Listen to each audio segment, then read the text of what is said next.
Alright team, we're doing an episode of Soul Food where we are going to cook, I think one of everybody's favorites. If you've ever been to, what's the place, the Cracker Barrel, you probably had their hash brown casserole. So I'm just going to do a hash brown casserole. This is not difficult.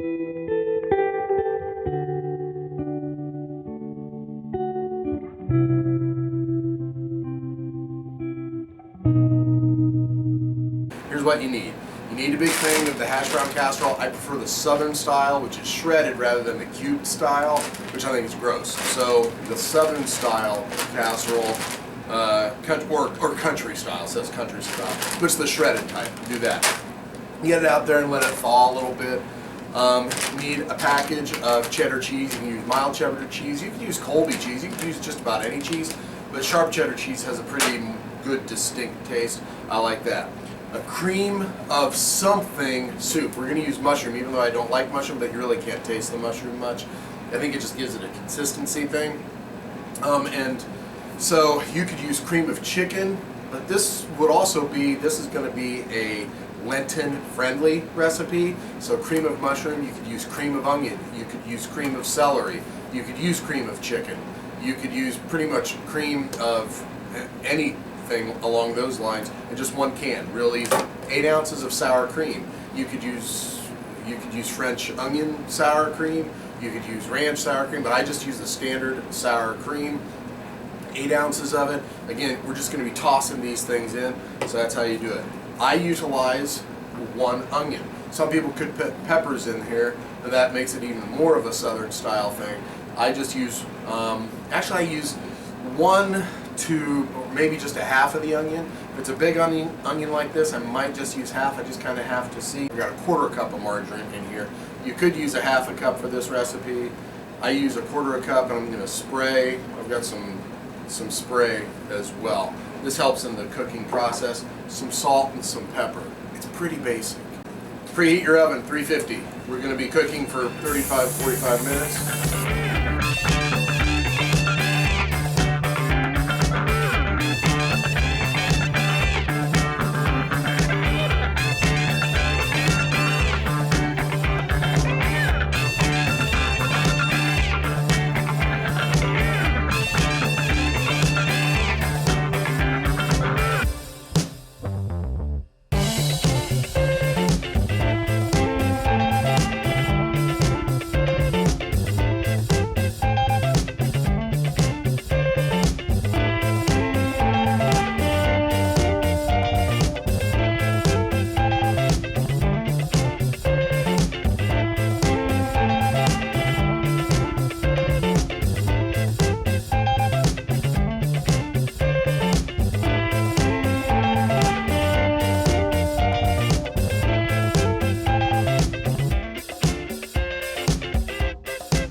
What would a world populated by clones of you look like?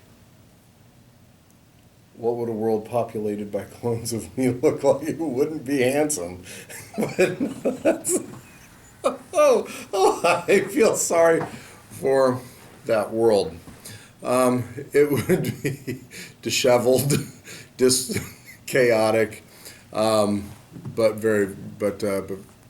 I don't have it. That is such a bizarre question. What did you do before entering seminary? A bunch of things. Right before I entered seminary, I worked for the Hoover Hearing, the Kokomo Hearing Center, and I think they've gone out of business. God rest his soul. The owners have passed away.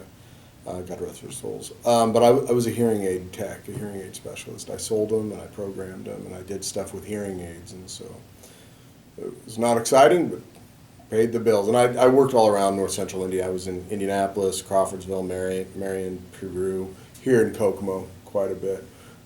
So I was a hearing aid guy. Do I have to get married in the church? Yes. Short answer is yes, if you know what's good for you, but that's not a very good answer. Do you have to get married in the church? And this is frankly, it could be a long class and conversation. I'll try to give the short answer is that you having been baptized into the church, you are now, because of the graces you've received, you are now obligated to live in the faith. It's really, in my opinion, spiritually tragic when somebody leaves the Catholic Church and it's time for them to get married, and they get married, maybe they go to Las Vegas, or they on a seashore, or a mountaintop, these location weddings type of things, and they don't get there because sacrament of holy matrimony is a sacrament. It needs to be taken really seriously, and it's serious and it's beautiful if it's done right. I think when we make the sacrament about ourselves, then we do it on a trip or on a location that suits us, rather than making the relationship sacred and holy, because it's going to be a lifelong bond that my soul is bound to my spouse through the church. So get married when you get engaged. And I know high school students some of you will be getting engaged within the next 5 to 10 years. And so the very first thing you do after saying yes, I'll marry you, is to go to whatever parish you're at, go to the priest and start the marriage preparation process. And have the expectation of literally being married within the church building itself, so that you will be married within the spiritual confines of Holy Mother Church. Don't go thinking that you want to get married, like I said, at the place where you guys met, or on a seashore, on the beach, or anything like that. I just don't think that's not sacred. That's not holy, because you want to open yourselves up to God's grace, so that is truly holy matrimony. So that's the as short of an answer as I can really give. But once you're thinking about getting married, your soul is bound to get married as a Catholic. Everything we do we should do as a Catholic. So make sure that holy matrimony is truly holy, that it's truly sacred. And when you get engaged, and tell this to your friends, when you get engaged, start the marriage preparation process. Does this mean I have to marry a Catholic? No, you do not have to marry a Catholic specifically. Now, anytime a Catholic gets married to a non-Catholic, the bishop has to give permission or a dispensation. If it's a baptized non-Catholic, it's called a permission. If it's a non-baptized non-Catholic, it's called a dispensation. Because sacraments can only be had between the baptized. But you can still receive that dispensation from the bishop. You can still receive that permission from the bishop in order to engage in the bond, in the union of holy matrimony. So no, the answer is you do not have to marry a Catholic specifically. If it is two Catholics getting married, then you can have a Mass, because the Eucharist is the sacrament of unity. If it's a Catholic and a non-Catholic, then it is most typical that because there is something that is, your religious practice is different, therefore the sacrament of unity would not be present, so there would not be a Mass between a Catholic and a non-Catholic. So the answer to that is no, you do not have to marry a Catholic specifically, but there are other steps in the marriage process, paperwork mostly, that do have to happen, and you can't have a mass if you marry a non-Catholic.